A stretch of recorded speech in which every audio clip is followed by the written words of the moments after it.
স্পন পিনিবা বাটা টিং কিনিবা টাটা কুকুৰ পুহিবা ভটুৱা হালোৱা ৰাখিবা পেটুৱা মাছ খাবা ইলিছ ছোৱালী দিবা পুলিচ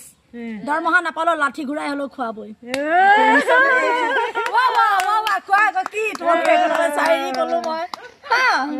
দৰমহা পাও কি না পাও লাঠি ঘুৰাই মিলি খাই থাকিব সাহাৰি নেকি কি কলে চাইৰি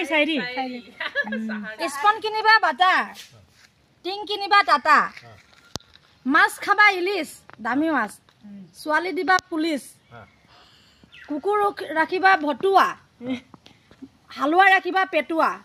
মাইকী আনিবা দটুৱা মাইকী আনি দটুৱা এনেকে ওলাই থাকিব না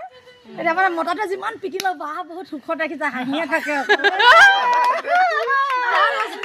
কুকুৰটো ভটুৱা এতিয়া যেনেকে এই হি কামুৰি দিয়ে মনে মনে থাকে ই ভুকে ন বেছিকে ই নাকামুৰে ভক ভক কৰে কামুৰিব নোৱাৰে ই মনে মনে থাকে চুপচাপ গৈ কাটি কামুৰি কিবাটো আইও কামুৰিব পলাও হালোৱাটো ভাবিব গৃহস্থ বিৰাট ভাল দেই এওঁলোকৰ মানে গৃহস্থ একদম খুৱাই বুৱাই হালোৱাটো পেটুৱা কৰি থৈ দিছে লাগিলে ই ভাত খাবলৈ বেচা নাপাক দিনটো হাল বোৱাই থাকক গম পাইছা বুজি পালা মই জয়ান্তীক লৈ গৈ আছিলো মেডিকেলত